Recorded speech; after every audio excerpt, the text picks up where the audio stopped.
America's turning 250, and it's time to rock out with our forefathers. American-made, battle-ready style for true patriots. Whether you're marching in the parade, grilling in the backyard, or raising a toast to liberty, do it in the gear that screams freedom. Celebrate 250 years of USA in style. Wear your American pride loud. Trendjackers.etsy.com. Grab yours before the fireworks.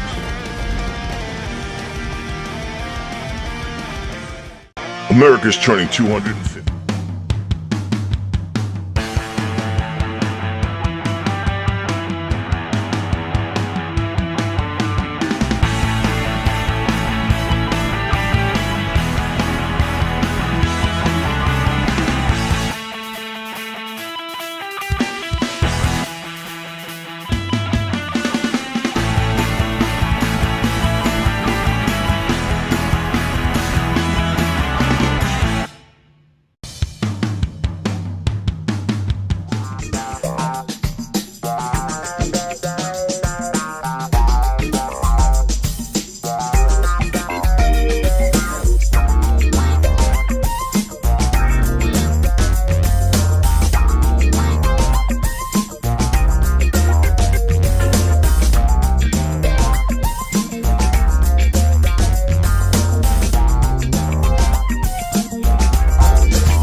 Welcome to The Best of Intentions, a podcast from Intention Films and Media, hosted by writer, director, former film commissioner, and novelist Debra Markowitz. So join us as we talk about all things creative. Well, we're happy again to bring you the best of intentions at Governor's Comedy Podcasts. This is Women's History Month, so we're bringing some really cool women to your attention. The thing I love about this is I get to talk to a lot of friends that I work with, and it kind of makes me make the time to do that because it's so easy to get buried under work and projects and whatever. I want to thank you all for joining us because this is just really cool. The people that tap in, I love that. But I'm very, very excited to introduce somebody who's an old friend. And one of the very cool things about her, and I always have to bring this up, is the fact that she helped me get my first writing job. I remember having lunch and telling Donna my job was in jeopardy, as I remember. I think that was part of it. And Donna said to me, "What would you want to do?" I said, "Well, I want to be a writer, but I don't know how to do that." And she goes, "Well, how about other people do it? You can do it." And she introduced me to a team of gentlemen who were running a new magazine, and I ended up becoming their associate editor. And it was a really cool thing, but I want to introduce somebody who is so multi-talented in almost every area of the film industry. But Donna Drake, welcome. Thank you so much. It's nice to be here with you once again. I have known you half my life because I moved here when I was a while ago. It was like I was on that side of 30 and now I'm, 60. So yeah, I've known you half my life and I've always valued the journey with you. No matter what it's been. And I've enjoyed watching your career grow and flourish and blossom I think you're super talented, and you're also a can-do person. So like anytime I've ever needed something, advice or the number for this or the other thing, or do you know somebody that does that? You're super resourceful. So it's like, it's nice that you take my calls, you know, so it's, I enjoy our friendship as well. Well, what was really cool is when I met you, you were actually our trophy person for the Long Island International Film Expo, I think our first year. It was the year that Edie Falco won. Yeah, and it was before Edie actually was famous with That's the right. Sopranos and everything. And I remember also that night, the Fortunoff family, because they were one of our first investors. Yes. And what a wonderful man he was, Alan you know, was. and I became friendly years later with Esther. But I remember those early days of trying to like make friends in our industry, not knowing anybody. But it started, I volunteered to take and answer the phones when we had the phone line that was at Five Towns College. I didn't even know that. So I was answering the phone, and then also became the trophy person. I didn't know anybody. I moved from St. Louis. I didn't know a soul. So I would either go to Heckscher Park and bring my children there to meet people, or would try to get involved with, you know, volunteering or acting or doing this, that, or the other thing. But yes, and you needed somebody, and all I had to do was like hand out the trophies. I looked good back then. I was able to be a trophy girl back then, but it was fun. And I remember when we actually, before I left to go start the film commission, I actually worked in Deer Park. And if I remember correctly, you actually worked, even though we didn't know each other, across the street. I don't want to say the name of the company, Sure. but you were trying to start your own studio back then, even back then. Even back then. Yeah, even back then. I think that I've always had like, I am a Gemini, but I think I've always had like this dual personality for a long time of working a full-time job and then having the side hustle. And then eventually I was able to have my side hustle become my full-time thing. Now you know? have this really, really impressive studio right now. So it's, I mean, I've been there a couple of times, and hopefully I'm going to be able to use it. But every time I talk to you, it's like, oh, we just got these new microphones that they use in the studio. So we got a new cyc wall. It's the same size as this or that or whatever, and it's been used. I recommended people there. I know Scott Perry shot his film there, Follower. He was very happy with that. And I've sent a couple of other people to you, but it's a woman-owned studio, which is, I think, available for tax credits. And it's a New York State qualifying studio, which, Correct. having been film commissioner, I know that's a really big thing if you have to deal with tax credits and whatnot. But why don't you tell us a little about the studio? Yeah, we're in the zone, which is nice. And I didn't even know I was in the zone, but it's like 30 miles from Columbus Circle. And they just make a circle around it. If you're in the zone, then you're in the zone. So the studio is important to me for sentimental reasons, because when I started my career here in Long Island, I worked at WLNY TV in the exact same address of where I'm at. So 270 South Service Road, you know, there's a connection there, right? So it was 1997. I became their promotions coordinator. I worked in that building. I was in that exact same building. Sadly, on the day that 9/11 happened, I was the person that walked into the newsroom to tell everyone, hey, this is what's going on. I have a lot of history, and thanks to a man named Michael Pascucci, who owned WLNY TV. He still owns the building that I now rent as my own studio. Fast forward, so like the days back then when I was walking through that building, I had no idea that my career would bring me full circle. But it was 5 years ago during COVID. I had another location that I was filming at, and they said they were going to rent out the space, but I could leave my lights and my cameras and things like there. And I said, I'm doing that. So I made a call over to the building, and I said, hey, listen, my show's on CBS. Would it be possible for me to rent out the gridlit studio one day a month? And they're like, well, you could rent the whole thing. I'm like, why? What happened? They're like, Viacom just bought CBS. They already have a location out on the East End. So this studio is like this beautiful gem. It's the real deal. It's got a cyc wall, and it's got the grid, and there's plenty of space, and it's all on one floor, and it's got the dedicated hair and makeup room, and the bathrooms are clean. So it's like a big, gigantic studio that you'd see, except it's small enough that makes us affordable. So we can work with lower budgets as well as big, gigantic production budgets. It's just beautiful. And literally when I decided to sign the lease, it's November of 2020. And after I decided to sign my name on this, nobody was like taking on big rental agreement. Nobody was doing anything during that year, right? I laid on the floor And I decided that if the on-air light still lit, that was going to be a sign from God that I should do this. So I did. It lit. And I was like, okay. And then I laid literally on the floor of the studio, Deb. I'm looking up at the grid and tears are flowing down my eyes because I don't realize if I did it because of sentimental reasons or if this was going to be a good business decision. It's turned out to be both, right? So now we're here on the plus side of 5 years and I love it. It's like having a grown-up like clubhouse. You know, like when you're a kid, and you have like somebody builds a clubhouse in their backyard or in their garage or something like that.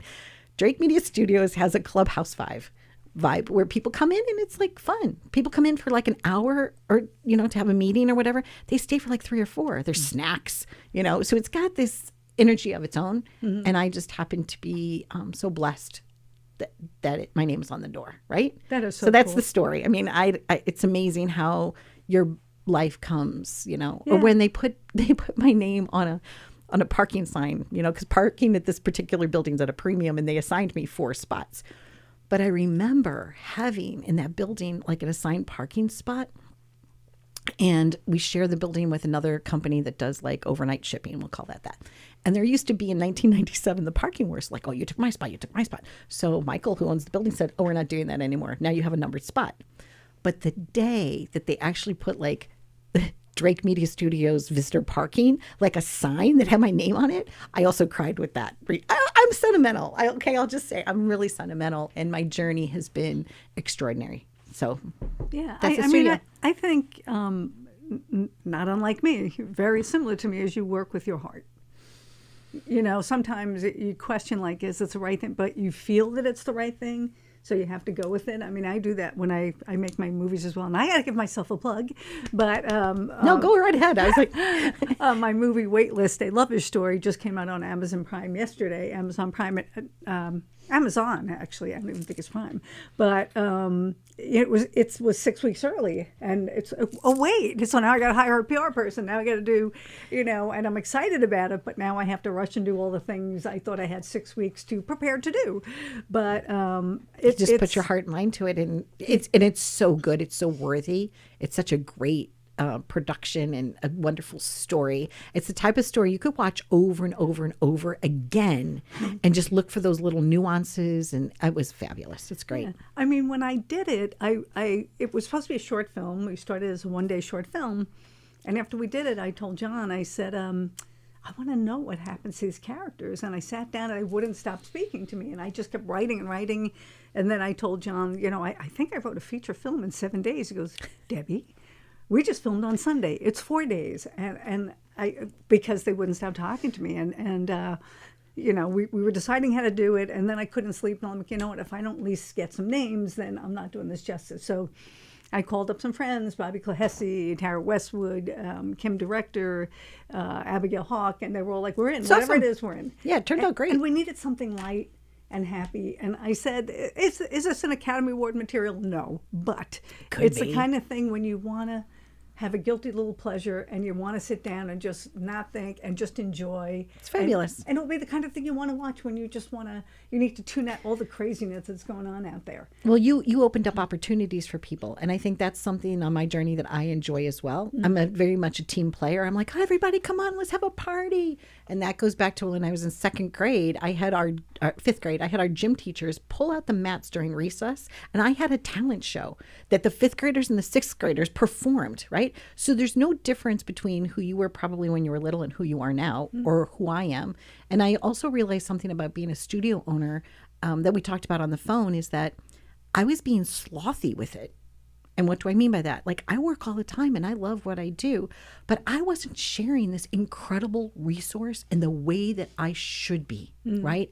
It was built with the intention to have other people that might not be able to sign their name on the dotted line the ability to use that space, right? So now, let's talk about responsibilities. Like, now you're responsible to your project and you got to get out there and promote it.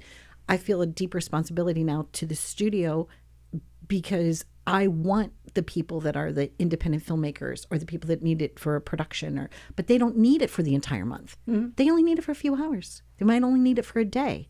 But why can't I give them access to something that's so grandiose and amazing, right? And it is awesome. And I'm starting to do that now. So you'll see that I'm actually starting to promote it. I'm having people, work on like one-sheeters, take them to different festivals and say, hey, listen, did you know that there's a studio right in Melville in the zone? These are all the amenities that it has. So they could either bring their own crew or we could crew it for them. And it's joyful. It's fun when people call and say, I need your space for this, that, or the other thing. And I think that's why I enjoy being at the clubhouse because every day it's something different. Yeah. Every day. It's exciting. That's an awesome thing to create something like that, and the studio existed, but you brought the life to it that it has now. I gave it CPR, mouth-to-mouth resuscitation. Yeah. I breathed life into something that would have just sat there or become some sort of warehouse of some sort. I brought, the grid's beautiful. Yeah, it's an awesome thing for independent filmmakers to look at because we have some great studios out in Nassau County. That's something I'm really proud of, but they're bigger. Right. And you can't necessarily afford. You can't, right, exactly. You might just need to rent the Mercedes for the day. You might not need to buy the Mercedes for the day. So, that's kind of where it's at. It's all good. Yeah. But I love that. You're right. It's very, very, very circular. Like it was always the clubhouse and the talent show and the whatever. I think I was talking about this last week that when I was younger, my parents would bring their friends over, would bring their kids over, and I would write these little plays in my head. I was okay, so you do this, and you have to do this, then you have to do this, and nothing was written, and I didn't even know what it was being a director and a writer, and I didn't know that, or that it was something anybody could actually do, or that I could do it, but you're great at it. It's awesome. Oh, I was terrified when I first started directing. I had cast and produced for a few other people, and I really want to see what made directors crazy. And I know now because everything is on your shoulders. So I thought I was only going to do it once and never do it again. And now it's, I don't even know. You're like, I'll do it once. If I like it, maybe I'll do it again. But, I was terrified. What do they say? Try something once. If you like it, you order it again on the menu or something. But I was terrified. I had people, the person who, a feature director whose film I had helped with, she was sleeping over because she was going to do wardrobe because she had a wardrobe background. So she was going to do wardrobe for The Last Taxi Driver. And I text her at 3 a.m. and she was awake. And I'm like, if I can't do this, will you do this? Because and she goes, I will, but you're going to do it. You're going to be fine. And everything in the world could have gone wrong. But like you said, when you said, am I supposed to do this? I remember snowing every day. We got snowed out of our locations 3 times. We had cars getting stuck because we had a blizzard. We had 6 different weather patterns. Our makeup person got food poisoning. Our special effects person, one of our zombies, got mugged at knife point. I mean, it was just crazy. Wow. And I remember walking out into the snow. Everybody else is in holding and catering. And I walked outside and I'm like, if you want me to do this, then you got to help me. Yeah. This is crazy. And there's nothing wrong with asking the universe for those like little moments or those signs or those, hey, can you help a sister out here? It was like, I told you I rent to a group that sings, Holy Spirit music. And on Thursday nights, they're like in their 80s and 90s. I just feel like that's part of the reason my studio has such a good vibe. And going back to when you said you had to reach out to a friend about the wardrobe question, when I first started the television show, which was now 18 years ago, I was too shy and chicken to do it on my own. So I called my friend Fran Capo. I said, you want to do a TV show with me? Meanwhile, she's crossing like the Bering Strait or whatever, or she's in the Antarctica. I think she's crossing the Drake Passage. And she's like, sure, I'll co-host that with you. Yeah, that sounds great. So she comes in and we started the show. But it was really because I didn't have the confidence to just solo it. I just didn't. And sometimes it's okay to get friends around you to do something until that point where you're ready to launch on your own. Absolutely. So. And we always end up doing that. I was just having a conversation with somebody about courage the other day, and I was an actor who was just like, well, how do you know? And I said, well, the thing is, you never do know. You just know, you get to a point in your life where there's something you want to do, and you just know you have to do it, and you'll figure out how to do it. You can't gauge the success of it. You can't gauge where the future will take you, but you can gauge, I can do this thing, whatever it is, I'm going to do it. And, and when you have that mentality, I don't know if it's going to be any good. I have a couple of films I had my name taken off of, mostly people who hired me who just wouldn't kind of, they had the vision of what they wanted, and you just knew it's like, this isn't going to work. Right. And it didn't. But, I'm Yeah, like, me what, too. take my name off. Yeah, me too. Or when I first moved to Long Island and I was working in video projects or whatever, sometimes they have, like, the adult industry does pretty well here on Long Island. And here I am, this girl from St. Louis, and I'm like all doe-eyed and everything. I was like, and like, even though there was like this medical video that they were doing for like a medical apparatus at the time, I just said, okay, just don't put my name in the credits. He's like, and I don't judge anybody for the way that they make their money, but there are certain projects that I'll be like, okay, no, I'm not comfortable with that, whatever. Have I worked on some projects that have been less than stellar through the years? Yeah, but it's okay. Yeah. It's okay. Because sometimes you take those smaller projects, whether it's acting or something like that, because you're trying at the time to build a resume. Remember, like headshots and things like that. I also belong to the Screen Actors Guild. I'm also a SAG actor. I have my SAG card. I love acting, right? But when you're working and doing so many things, it's hard to find the right thing, right? The right project that you could say, oh yeah, I can do that. I have the time to do that. But I think that's fun. I've done stand-up comedy. I've done a lot of different things. And I've enjoyed the journey thus far. And I'm looking forward now to what's still to come. But I still will watch the Oscars and actually feel, or the Emmys, and actually feel the sensation of, you talked about me being I'm bringing it back, flashback to the trophy girl. I still sometimes say to myself, it's like, is that still in my future? Is that something that's still going to happen? And if so, what steps would I need to take now in order to have something like that? Is that even a goal I still want? Right? And I don't know. But now I just let the journey unfold as it does. It's fun. Yeah. So it's part vision board, right? Because you have vision boards sometimes. Do you still use those? I've had Or them, do you but not even need the board to look at? You just do it on your own. Like, I this just is do your it on vision my board. own. Yeah, Okay. I do it on my own. Yeah, me too. But I'm getting more with the going with the flow of it, and knowing, being unmarried to the goal, Okay. but doing what's needed to get to what I have to do, and how it's received is almost not my business. Like, I can do the best job I can do, and I can make sure it looks great. Some people are going to love it. Some people aren't going to love it. But if I know I've done a good job, then I know the majority of people, it's going to be appreciated. It's always getting better. It's always imposter syndrome too. Like, is this really good? Is it suck or is it good? And then and sometimes you look at it and it sucks, and then you look at it, no, it's actually good. But there's so much of that. Can I do better? Because I always want everything to be better than the one before. Yeah. And I think what kind of, in some way, maybe hurts me is the fact that I have no brand. Although I've had people tell me they always know a Debbie Markowitz film because of the shots I use or whatever. But I've done horror. I've done oh, you mean you comedy. have no genre? I have no genre. I was going to say, oh, girl, you got a brand. Like, when somebody says your name, they know, right? They'll be like, oh, I know her, or I want to know her, or I saw something that she did, or yes. So you just mean you don't have a direct genre. Yeah. Yeah. I have a genre, right? My talk show is like all good news. I interview celebrities, businesses, nonprofit organizations, right? You'll see me hosting this talk show, right? So that's both a brand and a genre, right? Maybe I'm not, in a pillory. Like, I remember doing a scene with Glenn Andrea, filmmaker here on Long Island. And I was like, I was in a horror movie. And I didn't even watch horror movies at the time, right? So chicken. And I was like in this pillory or whatever, but I watched it and I was like, oh, that's interesting. I also feel like I don't have any, at this point in my life, I don't have any goals. I need to start thinking of new ones. I tend to accomplish things faster than I think I'm going to. Like, by the time I was 20, I was like, oh, I'm 20, and I thought I was going to die when I was 20, but I didn't. And then my 30s, now I'm 40 and 50, 60, and I look back at my body of work and I was like, how in the heck did I get here? Because I used to have goals. It used to matter to me certain things, right? I want to be famous. I want to accomplish this. I want to accomplish that. I want to do this. I want to do that. My greatest accomplishment still to this day are my 3 kids. Oh. Like, I love my kids. I love being a mom. And I, now that they're grown and they're successful on their own, I miss them. I think I did the right amount of mixture of being a mom and being a career person.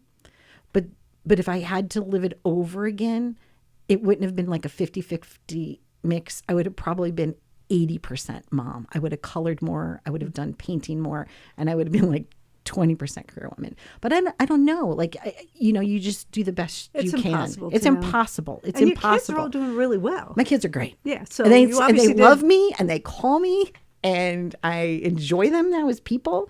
But for me, that was the goal is like, if I can leave this world and know that I accomplished being a really great mom, for me, that's the Oscar. That's the Emmy. That's the goal. I just love them. They're like awesome. That's They're really cool. Yeah. But owning a studio is great. Having a TV show now that's nationally syndicated and in 25 countries, all that's great. Having friends is the best. That's the best thing. So don't maybe specifically have a goal that says by the time I'm 75, I need to achieve this. I feel like I've achieved enough. Now it's just a matter of enjoying the journey. Does that make sense? The journey is everything. Yeah. I mean, I love the idea when you were first telling me about your TV show. And how old is it? Like at least 20 years now, right? Like 18 years. Like The 18. dream came December 20th of 2008 while I was sleeping. And then I manifested it. We were on the air April 9th of 2009. Wow. Yeah. I've And been it's all Live over It the Up. world. It's called Live It Up, the yes, Donna Drake it's both Show. now. Yeah. So it started out as Live It Up because my husband, Tom, that died, had wrote a song, Life is Only What You Make of It. So Live It Up started as the ability to help people celebrate their it in life, right? That's kind of how the whole premise started. It started because in 2008, the economy was terrible. I wanted to give people hope and inspire them, and they would watch the stories. The mission's still the same. I want people to watch the show and say, well, if that person can do it, I can do it. I can start my own company. I can do this, this, or the other thing. So it still has that whole Live It Up vibe. It's all about celebrating your it. But then along the way, I met a man named David Santiago, and David Santiago was making my broadcast quality, like designer furniture, the blue tiger stripe sofas that I had a few years back. And he says, they need to call it the Donna Drake Show because Donna Drake, that DD just looks so good together and this, that, and the other thing. And he's like, everybody says they're on the Donna Drake Show. You need to call it the Donna Drake Show. And I was like, But it does look great. utter The logo is ridiculous great. shy attack. And I was like, I still tremble when I say it. So my comfort level is, yes, it's the Donna Drake Show, but I put a colon, Live It Up. So I say, you're living it up on the Donna Drake Show, or we'll be right back as we live it up with such and such and such and such. See, you can feel I could feel my face getting hot and like a little blushy right now. So yes, it's still called Live It Up with Donna Drake, or it's called the Donna Drake Show. And I co-brand both of them. I actually have two websites, the Live It Up TV show website and the Donna Drake Show website still coexist, and one feeds off the other. So to me, it's still Live It Up.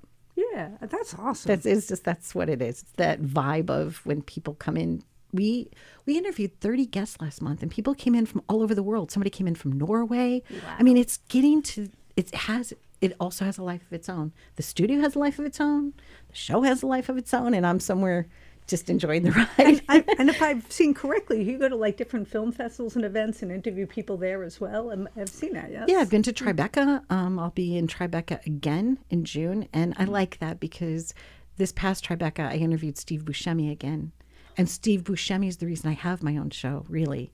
Like, it was a conversation I had with both Regis Philbin and Steve Buscemi. And I met him years ago, and Steve said, well, you know why I create my own work, or if you create your own work, you're never going to fire yourself. And I was like, he's right. If I create my own show, I don't fire myself. I'm going to be able to work. And Regis Philbin said the same thing. He goes, well, kid, I can't do his accent. But he was like explaining to me at NATB, which is the national convention that we had. He said, well, you know what I did? He goes, I just put my tape in the back of my truck. And he goes, and like Loretta Lynn did, and you just go from place to place. And he's like, yeah, you could do it. Or when I interviewed Ted Sarandos from Netflix, and he goes, well, how are you distributing it? And I was like, I'm self-distributing it. At that time, I should have said Netflix needs to carry talk shows. But it's been, it's just been an interesting journey so far. Now I don't know, you didn't meet Steve Buscemi at the film festival, did you? Because it's possible. Was it the year that Abe Vigoda was there? Was it year 2? What year did I win the Friend of the Foundation Award? 2002? I don't know. But the show was 2008. That I distinctly remember, the exact date and where I was. And I dreamt the whole thing in color. I sold my house. I sold everything I owned, and I funded it. I self-funded the show. That. Like, man, she has balls. Pardon my language, but I'm like, no, because like that was a move. It was a move, and sometimes you're called into action, and you have to be unreasonable, right? The same thing. I only own a studio because I made the choice, right or wrong, of being unreasonable with myself. It's like, what if? What if I don't fail? What if I try something?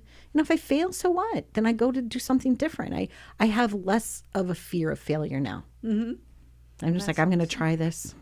You know, I'm just thinking of you. Maybe you didn't meet him there, Okay. but our I think I did. year, I think I met yeah, Steve 'cause there. the first year you were our trophy person, and we talk about beginner's luck. Well, first of all, there wasn't a film festival on every corner. No, there wasn't. So we it were was the first Long one. Island Film. Right. Yeah, and now there literally are, but. We got. I think that was the year Steve Buscemi came. And Yeah, we- I think we you're got right. Steve I think Buscemi. that is where So- I think so that's where I did meet him. He came and he was awesome, and we got. And funny, isn't he funny? This is so funny. He is a blast, and we had him. We had like Oleg Cassini came. Yeah. Oh yeah. and I still have. He gave out the candlesticks. I still have my candlesticks. He don't gave me a remember pair. that. He gave me a pair of crystal candlesticks. I still have them. Wow. With his signature on the bottom. I miss those. Okay. And also Dom Serio from HBO. I mean, you and I could just do this all day long, but there were certain people that just made life more palatable, made things flow. They were decision makers. They're like, sure, I got this or I got that. You know, now you're the decision maker. Now you have people's back. Yeah, It's fun to yeah. watch, you know? Yeah, I guess. I Yeah. mean, yeah, I guess I do. You do. It's the climate itself has changed a lot from when we started sponsorships and whatever. You know, that after 9/11, things changed a lot. After a few other things that happened, things changed a lot. So it's not, at least from my aspect, we're not getting people throwing money at us that like we used to. You know, where I could say, I'm going to get sponsors this week and come back with X amount of money. That's not there anymore. So, or there's so many film festivals that everybody's sharing in what the pot is. So, you know, it's you know, Women's empowerment. You know, we are celebrating Women's Empowerment Week too, but I noticed that too. Yeah. Like there's 5 or 6 different like women's like self-help empowerment days or luncheons that they want me to go to, and I'm like, there's like 10 or 15. How are you guys getting enough sponsors to do these things, and why are there so many? Right. I'm not putting any of my friends down that are willing to take it on. I'm just like, it's harder, I think, when you try to host something and you're trying to get those funding dollars. Yeah. So it kind of it's I don't know, it makes it less along the way somehow. It's you know, that's you're not part getting of a $50,000 check written Yeah, that's not to sponsor happening something anymore. No, anymore. Not happening you anymore. might get like 2,500 or maybe 5. Yeah, Maybe, maybe, right? maybe, or maybe you get a call back, or, Right, or right. not. But I remember. I mean, I got interviewed by somebody from the New York Times. I don't know, 20 years ago, and I hope she you said to framed me- it. Did you was frame or it? maybe Did you was- frame it? I would frame that. Did you get it? Did you frame it? I don't know. I might Okay, have it okay, somewhere. okay, cool. But the reporter had asked me, how are you guys getting bigger? Because I think we at one point we were 10 days at the Long Island International Film Expo. Now we're 5, and we might go down to 3 because it's a lot. But and I remember her saying to me, all these film festivals are going out of business. How are you getting bigger? And I'm like, because none of us get paid. You can't pay us less. True. So You can't pay us less you than can't pay us nothing. less. We're Yeah, not looking for raises. you were doing it because you were So wanting. Anne and Henry and me and you know, we really just carried it along all that time. But it changed, and you watch it and you decide, is it still worth it? You know, so it's always. I would like to see it keep going because A lot I of just people would, yeah. yeah. A lot And of there people would. that does go back to my sentimentalness, right? Because I'm sentimental about it. It's like, oh, you know, Yeah. It's got a great logo now that Billy Tucci did. I mean, it's important, and look at how many careers that festival has launched. It did. Right. Yeah, And it still does. And, you know, relationships that you've met there. I think I actually met Kevin Shinnick's dad. And Kevin Shinnick's dad pitched me on a project that Kevin was doing. This goes back to the film festival. I remember distinctly meeting them in the Filmmakers Cafe. Right. So he said to me, oh, he goes, you know, my son's in the industry, wants to be in the industry. Would you mind reaching out to him? And I was like, yeah, sure. And we've become really great friends. Now Kevin Shinnick's done so many things. People could Google him if they don't know who he is, because he's the amazing. things But we've done. I met them there. I met Steve right. Buscemi and Kevin Shinnick and people will have their own success stories from what came out of that. So please have it again. I'll sponsor. Well, we are. Okay, I will personally contribute $1,000 to be one of the sponsors. No, seriously. No, give me up. No, seriously. There you go. you. Just signed it. Yay, You have a okay. sponsor. There you go. We can happen again. Okay. Yeah, it's actually going to be July 8th to the 12th this year. Okay, count and me you're in. watching the films now. Now, I'm just wondering about some of the really cool things that happen. And the things that were cool then wouldn't happen today. But like before, there was also 5 gazillion distributors. We had Mitchell Bard, who was on our board, who worked for, I want to say Snapper Films, but at the point they were actually distributing, physical media and whatever. And we used to have it at, I don't know, it was one of the mansions or could have been Chateaubriand, but I specifically sat a couple of our better filmmakers with Mitchell. Whatever, Mitchell ended up picking up, one of the projects, which then got distribution. Or Mark Jacobson came to the table. Like, he's an attorney, and he was an entertainment attorney, so he's been helpful to people. I don't know. You've done good. I think you need to keep it going. Yeah, but it's been cool. I had really two cool things just happen to us when I did that women in entertainment panel at Five Towns College, and I walk in. The first thing is this one gentleman comes up to me and goes, my name is so-and-so, and I'm like, okay. And he's got a beard and whatever. He goes, 20 years ago, he said, I was your intern. He said, I was only there for a couple of weeks. You got me in a Martin Scorsese film, for Al Pacino film. And he said, so you got me in that. And then I came back to the office and you handed me a fax and said, I think this is for you. And I'm like, oh my God, I remember this. So I remember he was the next office for me. And I got this fax. I'm reading it and I'm like, Michael?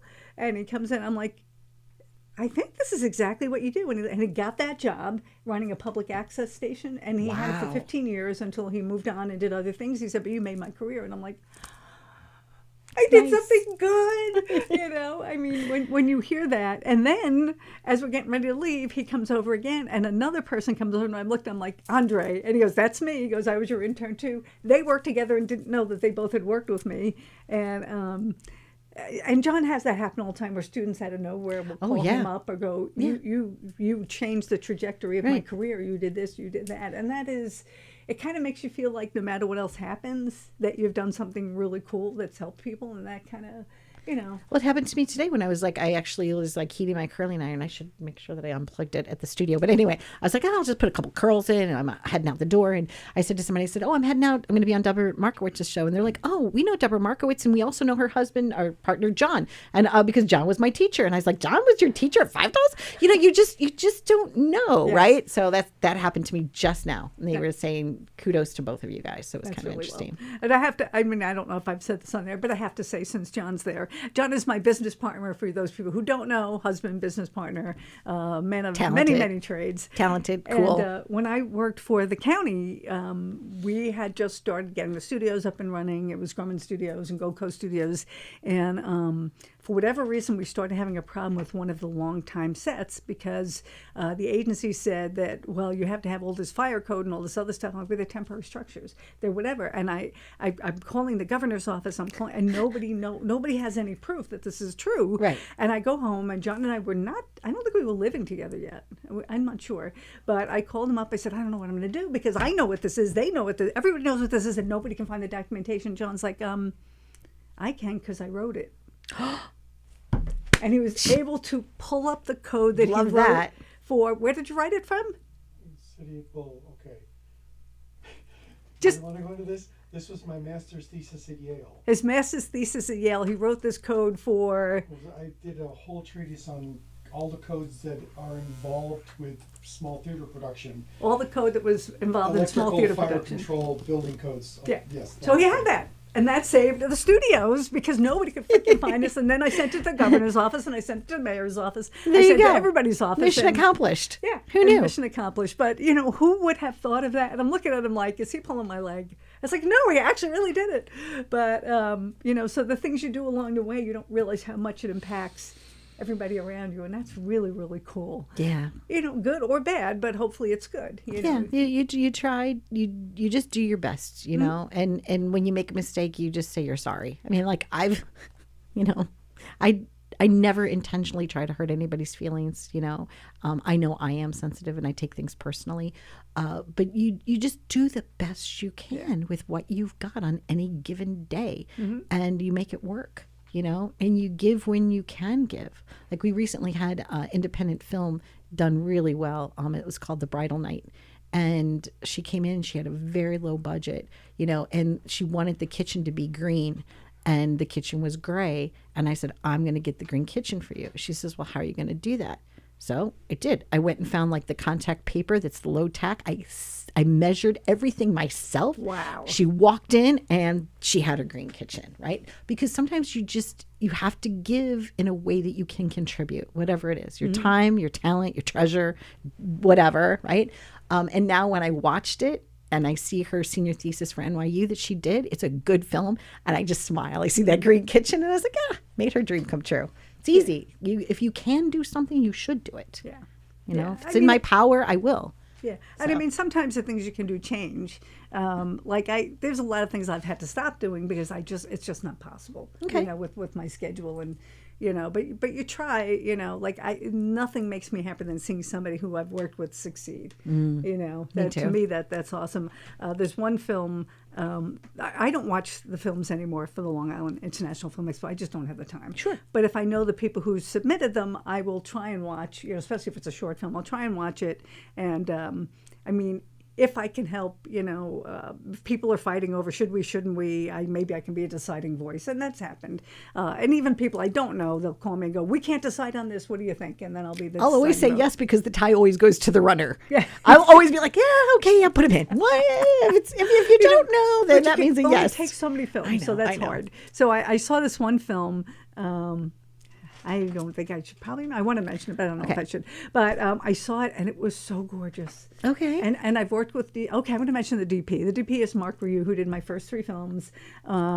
He met his wife on the set of my first film. Nice. Now she's a producer at... Talk about changing ABC. lives. Yeah. She's now a producer at ABC, I believe. And he's shooting, really cool commercials and all kinds of things. But, he did my first 3 films, and we had started a series 9 years ago, I think, called Couple of Guys. And we never finished it because we were raising money, shooting an episode, raising money. But it's going on like 8-9 years now. So I finally made the decision that we were going to edit what we had and just shoot another 5-6 more days, and do it as a feature. And it's the only way it's going to get done. It'll be way cheaper than doing another 6 episodes. It still costs, but, a little more reasonable. And since we started with Mark is going to finish it. We made him a co-producer. So you were saying he shot something else that was beautiful. Oh, yeah. Yes, And he's been shooting stuff all along, but I was so happy to see that film. Because good. Okay. I know he's finishing this film, and he's just so freaking talented. So, we're going to take him along for that. But I love when people, you really see that they, of course, doing well in their careers. And I'm actually a professional cheerleader, and people ask me what it is that I do. And I tell them that I cheer for, people and brands and causes. So like my television show is really me being like that cheerleader, right? And I just get a chance to do it over and over and over again. But I would say if somebody said to me, well, what is your function in life? I would say 2 things. I would say that I paint with people. Like I love seeing somebody do something, someone else doing something and connecting them and then standing back and then watching that connection. Yeah. I also love to cheer on other people's successes. Even if I've had, you're so kind to mention that I helped you start writing, but like, even if you've just been like a tiny voice, and giving somebody just a little bit of hope, a little bit more hope than they had the day before, I feel like that is your human responsibility to do. Right. And so I'm a professional cheerleader. That's what I just like. I put down my pom-poms, but I do it with my voice and my energy. Yeah, I do love that. And sometimes it is somebody just saying that one that makes all the difference. I went through this kind of crisis of confidence about, 10 years ago, I can't remember. When I write something, I will usually, there's 3 or 4 people. If I make a film, there's 3 or 4 people who I really trust their artistic sensitivities, and I trust them to be kindly honest, with feedback. And one had given me some... Wait a second. I like that. Kindly. The adjective in front of it. Be kindly. Be gentle with me because I don't want to be broken. But give me your advice. But be honest. But wrap it up in a nice, delicious wrap. Yeah. Okay. And so, and they are. And they will be honest. And I can accept, because nothing is almost more annoying than somebody say, it's great, it's wonderful. That's not helpful. Show me where the baby's ugly. But I also want to know that the person giving me the advice knows what they're talking about. So I just went through this thing of saying I'm never going to be as good writer as this guy. Why am I even doing this? I don't know why I'm doing this, and I just got really depressed for a bunch of months, and then then it just occurred to me one day. Well, he said to me, he said, "Don't ever downplay your talent." Good. And then it came to me where I realized that even though technically I do think he's actually a better writer in most respects, but he can't write what comes from my heart. Only I can do that. You know, and there's nothing like showing a movie somewhere. I'm going to say Leaving, because it was a very spiritual film. It had a very big message, and I had people come up to me and go, "Oh my God, I lost my mother, and this meant this to me, and that mean that to me." And same thing with The Waiting Room, where I've had people. Those films, people can love the other films, but the ones that really touch the journey somebody's going through, Sure. you know, and you realize, all right, there's a reason that I do this, Right. You know. Besides it's fun, besides it's the fact that I love doing it, it's if it touches other people, it just makes such a difference. Yeah, your voice matters. Yeah. Your voice Yeah. and the way that you're telling the story matters, because there's somebody out there that is waiting to hear it or see it. Yeah, and so that's why I always say this film is for the people who need to see it.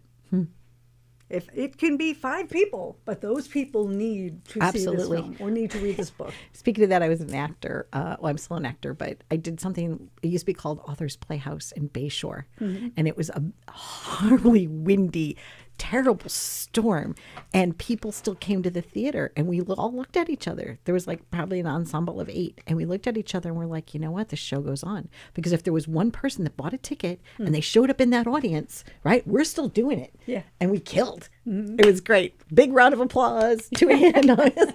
There might have been 4 people there that night, but we still went on. Yeah. So And you do it for the love of it too. You Yeah, know, you it was have really to love cool. doing it, or why.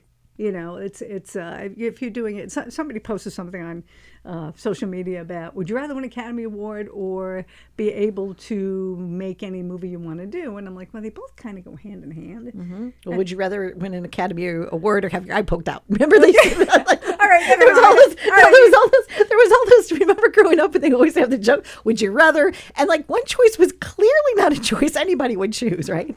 I kind of, you know, I mean, I knew you used to have your email was Emmy Gal. It still is. I still own Emmy Gal at AOL. I just don't go to that box anymore, but I still keep it. And I don't actually enter the local Emmys.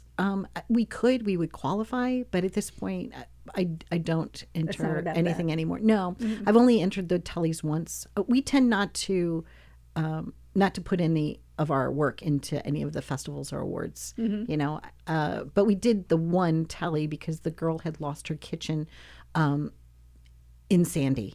And I did it in conjunction with getting her like a toaster oven, because she was making empanadas so that she could buy and get enough money so she could go to a private school, because the kids, after she lost her home in Sandy, her kitchen, were making fun of her because she had gained a lot of weight because she was eating fast food for lunch. It was this whole story, right? Or whatever. And I decided, I was like, no, we're going to put a stop to that. So I did a segment on my show and was able to get her a toaster oven so she could have her empanada business. P.S. She had once been a teen on one of those teen cooking shows. She had been on television before and stuff like that. Sweet girl. But that's really the only time I've entered stuff. I think about entering. I judge the local Emmy Awards and things like that. But then there's also the Fair Media Council Awards. Jackie does such a good job with her things, and film festivals. I just tend not to enter. I tend to like just quietly do my thing and. Yeah, we tend to go to, we have like a couple of handfuls of film festivals that we really like. And I'll enter a new 1 or 2 every year, maybe. But you're winning things, and then you got all those like cute little leaves around the names of Yeah, your stuff. yeah. Official winner of this or that. Yeah, but Wait, that's I hear Tony Walker over there laughing at me. I But you know what I'm talking about? What are those called? They're like the Caesar Laurels or something. John would know. John, what are those things called? Those Laurels. Laurels? Yeah. There you go. Yeah, I mean, it's fun. That's our social life. I don't have any laurels around my name yet, so. That's our social life. We go to film festivals and we talk to people and we hang out. And then we have ones that just are really great to go to and they're a lot of fun. We spend a lot of time in Texas and Pennsylvania and whatever. It's like it's a great crew, and you're going to see a lot of people you know that you don't really get to hang out with. Yeah, it's enjoyable. Yeah. You know, I have won like the Goddess Artemis Award, and I have won, of course, the Friend of Foundation Award, and I've won a few different things went like to the British Greece and won Airways something. face to face. You know, I have won some things. It's just been a while since I've You know, the first thing that I won was North County Junior Miss in high school. It was a beauty and talent competition thing, and I was so excited. And I had like this medal, and it said, you know, America's Junior Miss on it on a blue ribbon. And I think my mom, to celebrate, we went out to like White Castle or something that night, and it was just like, and I wore my medal. I was like, I mean, like I thought who I thought I was back then, but there have been times in my life where I have had the, you know, the little leaves around my names, but it's exciting when I get to celebrate other people that have, you know. Yeah, I'll go home tonight and somebody's going to make like this little, I already know, I'm going to make a graphic. They're going to email it to me and be like, here's your name with like the little leaves around it. I'll be like, thanks. I mean, it's cool. It's one thing that's helpful is, first of all, you want the cast and the crew to get recognized. Of course you do. Oh my God, when we the film Brimstone that John starred in, that he won acting awards, but we got into the Golden Door Film Festival of New Jersey, and John was nominated along with Lucas Hassel and Sal Rendino and Lilo Brancato and all these other people.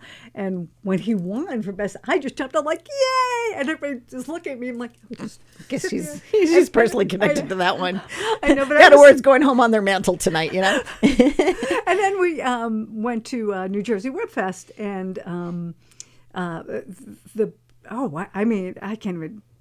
Then that night was insane because John had won a couple of times. I'd won for this one film, and Travis hadn't won. And we wanted him to win so bad. So if we don't win anything else, please let Travis win. I mean, he certainly deserves it, but there's a lot of I hear you. competition. It's just kind of nice. Yeah. So we're sitting at the table, and all of a sudden, when it got to Best Actor, they had Travis, and I'm like, yeah! He was sitting next to me. I scared the crap out of him. But so we were so excited. But then John won for Best Supporting Actor, and then the film won, and then the editor won, Rob Riley, and then we won at the end of the night. It's like we kept winning awards for this film. I'm like, what is happening here? Yeah. And then the very last thing was they give a best of the fest of everything, and we won that too. And it's like, it is nice, and it's a good calling card. It gives you a certain amount of cred, street cred, so that when you go to do another project, people are like, well, okay, well, she was good enough to get this, right? It's like kind of early days when I would interview some celebrities, you know, and they'd be like, oh, well, like Mike Tyson was on her show. Okay, cool. Well, then she's okay for my client to have on her show. Yeah. It's like some of those awards I think are important, you know, and it's a nice night out, like you said, and it's it's good. But It's good to have them. I was really excited. I think I get almost more excited when somebody else wins on it because I know how hard, you know, how hard they worked, and you know, especially if it's like one of their first wins. You know, I really want to see, like, we can't wait till Julia wins something, but I think her biggest role, Julia Weiner, will be From the Embers, the feature we just did. 'Cause Nice. she has small parts in the other ones, but it's her movie. You know, Lovely. Her and Travis. So we're I will hoping- be rooting for. I will be we're eating my hoping. popcorn and especially cheering if you you're the on. first win ever, it just feels great. Of course, absolutely. So, I totally love all that stuff. Do you want? There's some questions. Do you? We got questions. Oh, does that mean we sure. have to put our headset on? No. Oh, No, you're it's going to right read there. it to us? Yeah, Okay. I'll read it. So one person's asking, what was your biggest challenge with building your own studio? Okay. And then there's another question, what advice would you give to young women entering media today? Okay, the first question, the biggest challenge that I still face with the studio? No, I think Or- as you were building it, I think As the I was biggest building challenge- it. Yes. My biggest challenge when I was building it was something that happened that was funny. I had the set already designed, and it was at a different studio.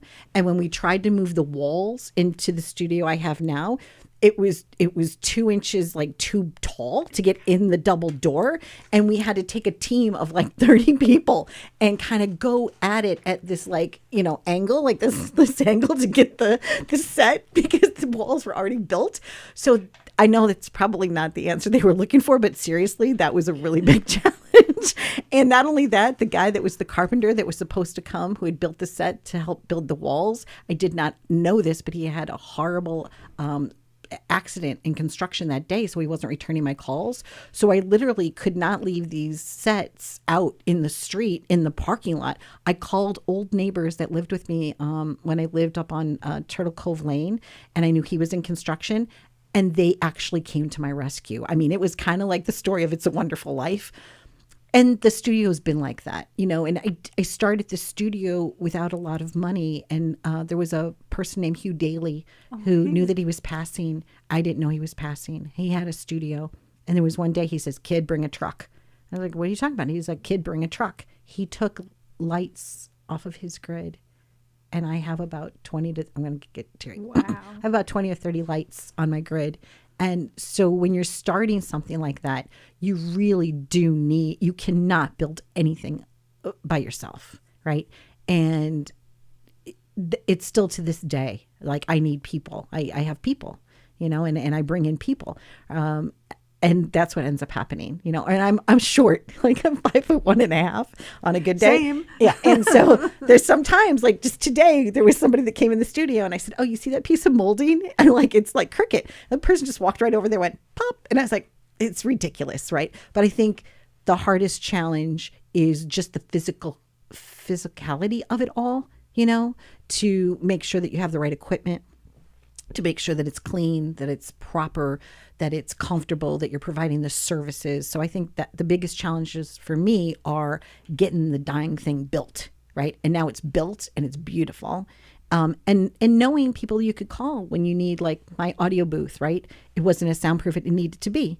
My friend George came over and he put some sound blankets up and it works. I think the biggest challenge is to remember that Rome was not built in a day. And it's okay to grow, right? It's good enough. It's professional. It's commercially acceptable. And to let it be at that. You know, like my psych wall is a psych wall, but it doesn't have that little scoop on the bottom. When I can afford to get the scoop on the bottom, I get the scoop on the bottom. So that's what I would say is the physicalness of building something from scratch when you don't have millions of dollars, right? How can you build $1 million studio, but do it with a team of people around you that care enough to like help you get it there? And then what advice would I give somebody that wants to get into the business? Into media. Into media. Give me a call. I mean, I don't care. You can be anywhere in the world and I'm happy to open up my Rolodex. Not Rolodex, it's my LinkedIn. I just dated myself in a big, big way. But yeah, if you see somebody on my LinkedIn you want to know, I will make the call. If I have a per diem job that you could do at the studio, if you got any talent whatsoever, I will give you a start. Are there any others? Wait, I hear my phone ringing. Wait. Hello?